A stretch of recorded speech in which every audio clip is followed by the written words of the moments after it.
Aujourd'hui, je vous présente un SSD de la marque G-Technology, le G-Drive Mobile SSD série R. Je vais vous dire pourquoi je l'utilise comme support pour faire du montage vidéo sur l'iMac et sur l'iPad Pro.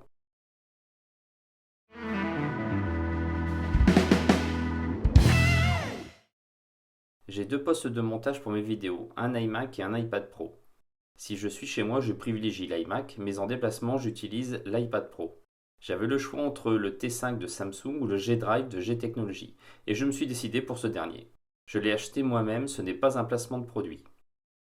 Avec cette série R, G-Technology a construit un SSD qui ne craint pas les chocs. Il est recouvert de caoutchouc et d'aluminium. La partie en aluminium sert pour le refroidissement du SSD et le caoutchouc pour sa protection. Il est résistant à l'eau et à la poussière, IP67, et a une protection contre les chutes jusqu'à 3 mètres. C'est parfait pour une utilisation en déplacement. Sur la balance, il affiche 91 grammes. Ses dimensions sont 95 mm x 50 mm x 14,48 mm. Il se glisse facilement dans une poche ou dans son sac photo.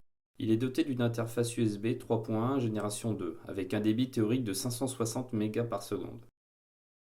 Il est livré avec un câble USB-C vers USB-C, un câble USB-C vers USB-A et un guide de démarrage rapide. Passons au test. Le SSD est connecté au Mac avec le cordon USB-C fourni dans la boîte.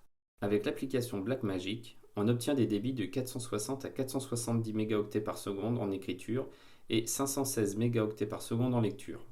C'est juste un peu en dessous des débits théoriques qui sont affichés. L'essai suivant est fait avec un câble USB standard. J'ai pris celui d'alimentation de l'iPad Pro.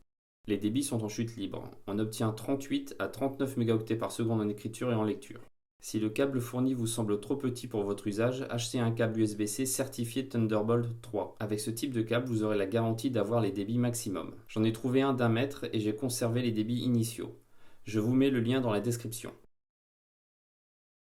Au niveau des transferts, voilà ce que ça donne avec un fichier de 13 Go du Mac vers le SSD. Il faut moins d'une minute pour faire le transfert. Sur Final Cut Pro, il permet de travailler sur des rushs en 4K sans aucun ralentissement. La lecture est fluide et sans lag. Et avec iPadOS 13, le SSD est directement reconnu dans l'explorateur de l'iPad.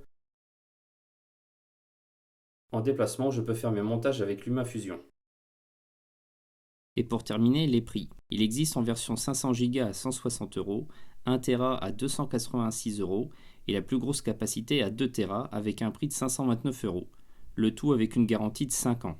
Pour conclure, j'apprécie tout particulièrement sa rapidité, sa taille et sa robustesse. Le seul point négatif, un peu comme toutes les choses de qualité, c'est son prix. Je m'en sers depuis plus de 3 mois et je ne regrette vraiment pas cet investissement. Si la vidéo vous a plu, lâchez un pouce bleu pour m'encourager et n'oubliez pas de vous abonner pour être averti des prochaines vidéos. Merci et à bientôt.